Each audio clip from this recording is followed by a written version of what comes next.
fear of the political involvements in foreign countries, and just a desire to be in the United States of America.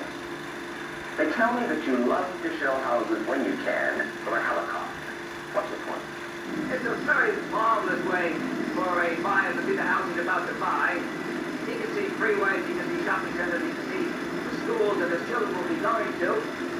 And he also can see how the neighbors dress next door and what size pool they have. It's very interesting and it's a great kick. I must be able to see at this moment maybe 50 tennis courts, maybe 30 swimming pools.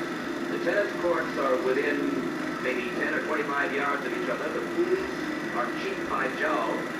People who spend $500 million for a piece of property are jammed in as though they were in side-by-side tenements.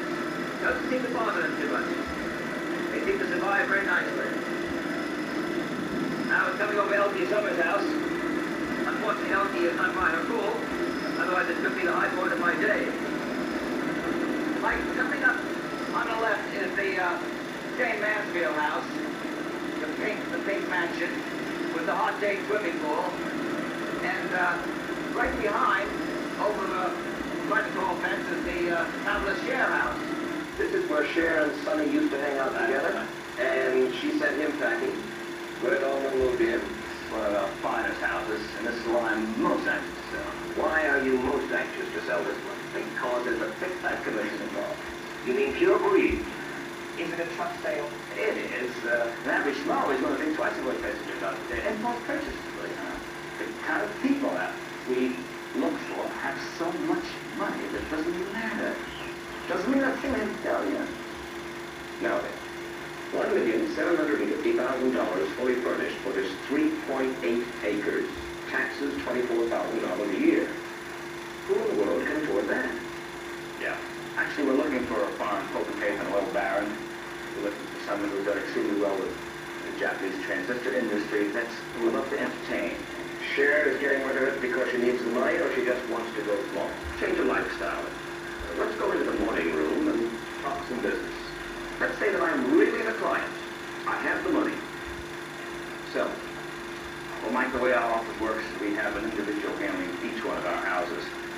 On this house, you're going to have the marvelous experience of being shown by a person who knows the house very well, named Julie York.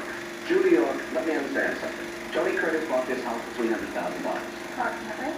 Sold it to Sonny and Cher for $800,000. Yes, about 4.5 years ago. Sonny's gone. Cher wants to sell it now for $1.5 million or more. Isn't she greedy? Oh, no, absolutely not. Actually, it's a bargain. How would you like to see Cher's bedroom?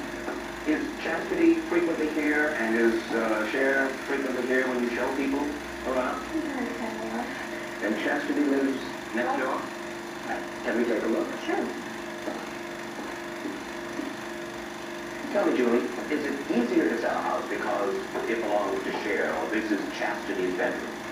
Oh, it's not easier. I think it arouses interest, but the house actually sells itself. And does it drive the price up?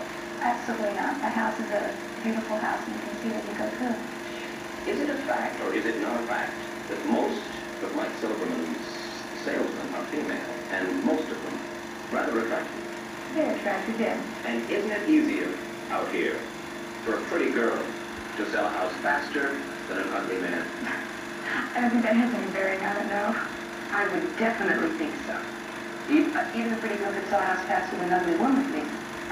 Elaine Young is one of Silverman's super agents. She sold Gig Young a house and married him. Now they're divorced. Is there any hanky-panky that goes on in selling a house, ever? In what respect? You know what I'm talking about. Oh, naturally. Really? Sure. In other words, you can sell a house more easily if... I didn't say me. One can sell a house more easily if one is friendly. Well, you should be friendly, I think, in any business. Divorces are important to the real estate business, huh? I say it's an excellent source of, it's a marvelous source of sales for us. You people are really almost foolish in the way that you follow around marriages to see if they're going to break up. It's a little bit like an undertaker following a sick person. We are aware of divorces coming up, so we know there's a house will be for sale. So as a natural course of events, we trace it down and make contact. A house for sale and conceivably 2 more houses to be bought. Exactly right. And so on and so on and on and on. Tell me about some big or important properties that you have sold or rented? Well, along with Julie York, we sold a house to Dino De Laurentiis, a very large estate in Beverly Hills. For something like $2 million. Yes. How much did you and Julie take out of that? We got a very large commission. Very large. I've never been terrific in math, so I can't remember, but I've made so many big sales, and everyone in here is making big sales. Some of these saleswomen make $100,000, $125,000, $150,000 a year. They do quite well.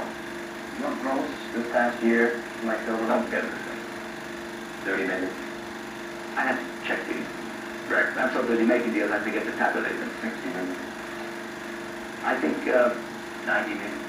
Yeah, what we do this last year? 150 million? We did that well this year? Yeah, that's how they go from the house. A postscript. He checked later, it was only 65 million.